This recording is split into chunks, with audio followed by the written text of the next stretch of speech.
I'm Kayla Ali, and welcome to the Ali Perspective. And let's talk about our NFL biggest winners and losers. You know how we start every episode, so let's jump right on into it. Our biggest winner, both are coming from Monday Night Football. Up first, we have Josh Allen and the Buffalo Bills. Okay, they are out to a 3-0 start, and I'm not going to lie, I was a little skeptical about them because they don't have that dominant wide receiver one after they let Stephon Diggs go to the Houston Texans. And then after that, in the draft, they decided to select back in the draft and let Xavier Worthy go to the Kansas City Chiefs. And we saw how Xavier is doing with the Kansas City Chiefs. So I was a little skeptical about them coming in, but in the first 3 weeks, they look good. Josh Allen looks like an MVP contender. I mean, he went 23 for 30, 263 yards with 4 touchdowns. All four passing touchdowns were by four different players. I mean, before halftime was even over, the game was over. I mean, Buffalo just straight out dominated the Jacksonville Jaguars. And I'd like to give a shout out, besides Josh Allen, 2 other Bills players that I would be wrong if I didn't mention them. First up, James Cook. He is getting better and better. Every year he gets better and better, and he's contributing more to the offense, and he's becoming more of a focal point on the offense. His hands have gotten better from catching passes from Josh Allen out of the backfield. I mean, he's a threat in the red zone catching the ball just as much as he is running the ball. So I like to give a shout out to him, and of course Damar Hamlin for getting his first interception of his career. I mean, we all saw what happened to him that Monday night when his heart stopped, and I am thankful for the first responders. Whoo, guys, I couldn't get that one out, but you know what I'm saying. Shout out to the first responders for able to bring him back and get him to safety and get the medical treatment that he deserves. If it wasn't for them, we wouldn't have been seeing him get his first career interception. Okay? So, the Bills are 3-0. Let's see what the rest of the season holds for them. But, I mean, Josh Allen looks like he's MVP ready, and he's protecting the ball way better than he has, I think, in the beginning of this season, more than what he has in the beginning of other seasons. So shout out to him for now not trying to force things and just letting things come to him. And also their offensive coordinator seems to be a match made in heaven right now. So shout out to the Bills. And next up, of course, I got to talk about the Washington Commanders. Now, if you guys remember and you're faithful watchers, like I hope you guys are, not even hope, like I know you guys are, I had Jaden Daniels coming out being the offensive rookie of the year. And I mean, in his performance last night, looks like I could be right. Now, I know we have a long season to go, but I mean, you're talking about a rookie quarterback that went 21 of 23. Yes, you heard that right. Only had 2 incompletions for 254 yards and 2 touchdowns. I mean, he had the same amount of touchdowns as he did incompletion. I mean, how much better could you get than that? It seems like him and his offensive coordinator are locked in. And I know the Bengals was talking trash before, saying that the Commanders are just operating a college-style offense, but that college-style offense put up 38 points against your defense. Okay? So shout out to Jaden Daniels, and shout out to the Commanders for giving Jaden Daniels a good offensive coordinator, someone that is going to find the scheme that works for him so they can build around him. Okay? So I'm excited to see what the Commanders are going to look like. I mean, looking at the division they're in. So it's going to get tougher for them with the Eagles, and I don't know about the Cowboys, but at least with the Eagles, it's going to be exciting to see that conference. Okay? So now let's move on to our biggest losers, okay? Let's start with the Cincinnati Bengals. You guys are 0-3. I'm not going to lie. With a healthy Joe Burrow, I did not see the Cincinnati Bengals starting 0-3. Okay, last season, it made sense that they started 0-2 and they started slow because Burrow was just getting back to himself. To me, it makes no sense right now why they're 0-3. A lot of people are starting to point fingers at Joe Burrow, but I mean, he had a pretty solid game. He had no turnovers. The offense gained 463 yards. They had 30 first downs. I mean, that was the first game since 1940 that no punt or no turnover was committed during the game. Okay, so that means instead of looking at Joe Burrow, let's start to look at the defense. Why is the defense not getting off the field? Why is the defense just allowing them to score that much? Okay. I mean, I get it. Joe Burrow, he's supposed to be the winner. They went to the Super Bowl. This is a team that went to the Super Bowl. And it seems like every year they're regressing and regressing and regressing. So very skeptical about them and what they have. And I mean, that division is tough.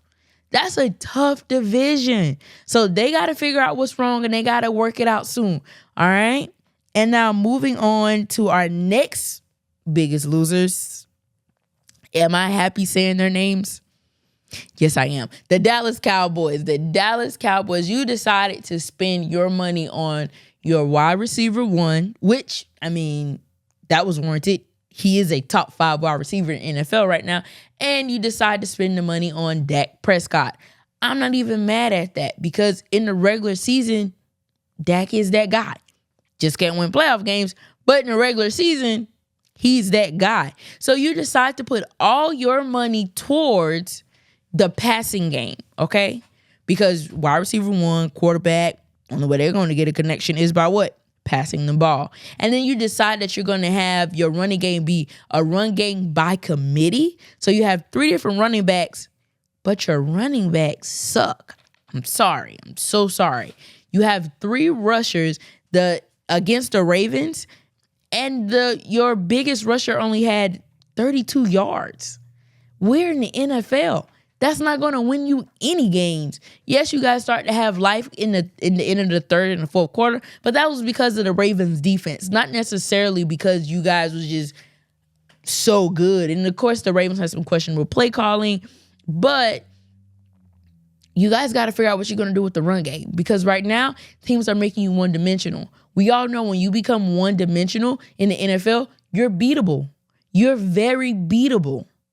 Okay? So you guys got to figure out what's wrong. And you're on the clock. You're on the clock. We're 3 games in, you're 1-2. And it seems like every week you're getting worse and worse and worse. Sometimes you got to spend the money on the running back. You just have to. Okay? That way your team isn't one-dimensional. So, Cowboys, you got to figure that out. Okay? And another honorable mention, their biggest, some might consider them a biggest loser, but the 49ers. Okay?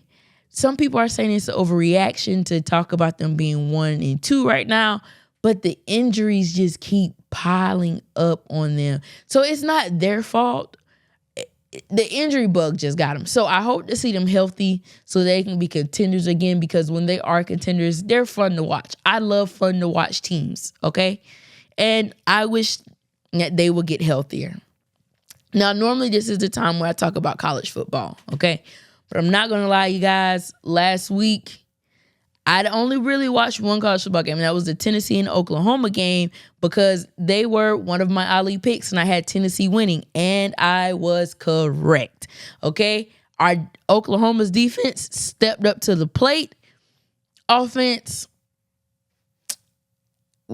I mean, you have offensive linemen that's missing assignments or they don't know their assignments. You have a newer quarterback that's he makes the right decisions, but, I mean, he fumbled the ball after the defense got the ball back in plus territory. I mean, he fumbled on the first play after the defense got the ball at the 5-yard line. Fumbles. Very next play. Then they get another key fumble, and they're within the 20-yard line. And next play, what he does, fumble. So the offense has to figure it out. But I am very much impressed with Oklahoma. They look to have an SEC caliber defense, which is something that they haven't had. But the offense have always been ahead of the defense in Oklahoma. So it's strange to see it changing now. But I mean, we have Brent Venables as our head coach, and he's a defensive guy. So it kind of makes sense. But they're going to have to figure it out on the offensive side of the ball. Now, next week in college football, we have Alabama taking on the Georgia Bulldogs. I cannot wait to see that game. Okay, Kirby Smart is undefeated against top 5 opponents in the regular season. And Kellen DeBoer, he's 12-2 against top 5 opponents. Now, I think that game is going to be a little bit more of a shootout than people are anticipating. And the only reason why I say that is because Alabama is going to have a high-powered offense. I mean, they have a strong run game, and the offensive line is healthy. I mean, Jalen Milroe is going to have a good pocket to throw the ball. We all know he's a better deep ball passer than he is short and intermediate routes, and the run game is sensational. So it's going to be hard for Georgia's defense to stop them. Alabama's Achilles heel is going to be their secondary defense. If you look back at their previous games, especially against USF and Wisconsin, wide receivers get behind their DBs consistently. It just so happened that the opponent's quarterbacks have not been able to get the ball to the receivers. And with the quarterback that Georgia has, I can see them getting deep plays, the chunk plays, the explosive plays. It's going to be there. Now, the thing about it is, are they going to be able to connect? Okay? But I think it's going to be a great game, and I'll give you my pick later on in the show. All right? Next, I want to talk about the WNBA. Biggest winner, of course, the unanimous MVP, A'ja Wilson. She is only the second unanimous MVP. Now, this really should have been her second unanimous MVP, but that's neither here nor there. But, I mean, A'ja Wilson was named the unanimous MVP because she led the league in points per game with 26.9. She became the first player to score over 1,000 points in the season. She also had the most rebounds this season. I mean, she was the definition of dominant the entire season from the very first game. Okay, I know it feels like people have been talking about her winning the MVP the entire season. That's because she has been dominant the entire season. She may have, I think out of 40 games, maybe 4 to 5 games where she was a little bit below average. But I mean, she completely dominated the entire season. And that's what you want to see out of your MVP. Okay. Now, my biggest losers in the WNBA, I'm going to give it to all of the commentary. Not all. The real WNBA fans, they have had great commentary about the season. All of the newer WNBA fans, they have had, I hate to say it, but some of the worst takes I have ever seen about professional sports, okay? I mean, I'm getting notifications on my phone about Caitlin Clark getting fouled hard, but I'm not getting notifications on my phone about A'ja Wilson winning MVP. I'm not getting notifications from ESPN about Nafisa Collier scoring 38 points when she in the first playoff game for her team. I mean, like, come on, guys. Let's be fair. I'm watching Stephen A. and Shannon Sharp talk about Caitlin Clark when all these great WNBA players are doing their thing. They're being dominant. I'm not even hearing them talk about A'ja Wilson and her unanimous MVP, the second woman to do this in the WNBA. I'm not hearing them talk about how Nafisa Collier is leading the Lynx to them doing great things, or how the Seattle Storm are having a great season with Jewel Lloyd and Skylar Diggins. I'm not hearing about these other great players who are contributing and doing great things, because everyone wants to talk about Caitlin Clark. And don't get me wrong, Caitlin Clark is a great player. She is the future GOAT of WNBA. Like I'm not trying to sit here and say she's overrated or anything like that.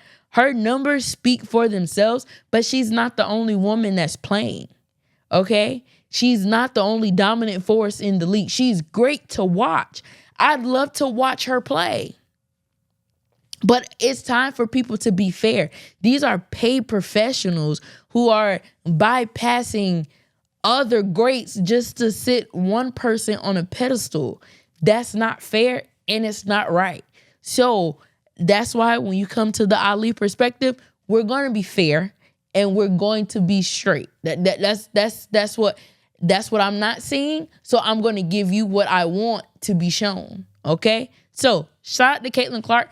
Keep doing your thing. Thanks for bringing more eyes to the WNBA. But let's not forget the people who was already there. That's all I'm saying. That's all I want to. I had to get that off my chest because I've kind of glanced over it the last few weeks, but I figure it's time I actually say what I mean and mean what I say. Okay? So let's get into Ollie picks. Yeah, that's where we're at right now, guys. Last week I went, if I'm not mistaken, I predicted Tennessee was going to win, and I was correct. I also predicted that the Eagles was going to win, and I was correct. And I also predicted that the Ravens was going to beat the Cowboys. So that means I was 3-0 last week. Let's see if I can be 3-0. So let's start our lead picks. Our first game, Georgia and Alabama. Okay? I talked about it earlier, but now it's time to finally put my pick in. I'm going to go with the Georgia Bulldogs. I think Georgia's going to pull it off. I think they have a better defensive roster than Alabama currently does, and that's in the secondary. Not necessarily up front, but in the secondary. The secondary has let too many people get behind them. Now, things might change because you have a week off. You have a time to get your young guys in the film room more, figure out what they need to do so that wide receivers don't bypass them, but I don't think 1 week is enough time to prepare them for Georgia, considering how much they have been being considerably. So I'm going to give my first pick to the Georgia Bulldogs to go into Tuscaloosa and beat Alabama. Second game, we have the Buffalo Bills and the Ravens, the Baltimore Ravens. Now, this one is going to be interesting. I think the Ravens are hungry to continue to keep winning, but I think their defense is still too suspect. And with how Josh Allen has been playing, as well as how he's been meshing well with his offensive coordinator, who just seems to always make the right play, I think it'll be a game that comes down to the wire because Lamar's also playing lights out. I mean, if you look at his rushing yards, his completion percentage, his passing yards, he is currently leading the league right now. His defense has just been letting him down. So I'm going to have to give the edge to the Buffalo Bills. I think the Buffalo Bills is going to go 4-0, and the Ravens are going to drop to 1-3. But I think the Ravens will figure it out later on in the season as they continue to grow and get better. But yeah, I think the Ravens will still be a playoff team, but I think they are going to start 1-3. And for the final game for our lead picks, I'm going to go with the Atlanta Falcons and the New Orleans Saints. Both of them are my divisional rivals. And I'm going to go with New Orleans. I'm going to go with New Orleans on this one. I think New Orleans just have the better team right now. I think they played horrible last week, but sometimes you have to come off your high horse. I mean, averaging 46 points in the first two games of the NFL season, you got to come down at some point. And that's the Eagles gave them a reality check. I think the Falcons are going to have a good defense, but I'm still a little suspect of Kirk Cousins, okay? A lot of times they've just had some blown coverages that had just allowed them to get touchdowns and to score more. But I think the Saints have the full package, and I think the Saints are for real. So I'm going to go with the Saints. Okay, so that is my Ali picks. Let's see if I go 6-0. I have a feeling that one of these, I'm going to be wrong about one of these, and I think it's going to be the college game. I think Alabama might sneak it out in the end, but like I said, I'm going with Georgia. That is my pick, and I'm sticking by it. Okay? But like I said, those are both great teams, both great coaches. So it's going to be fun and exciting to watch on Saturday night. Okay? But once again, I am Kayla Ali, and this is the Ali Perspective. If you are watching me on YouTube, make sure you like, comment, and subscribe. You guys didn't get me the likes that I needed to give you guys prize picks. So this episode, let's do it, okay? Let's make it happen. And if you're listening, please continue to listen. Like it, share it, let me know. Give me feedback. I like feedback, okay, guys? But this is the Ali Perspective, and I'm Kayla Ali. See you next week.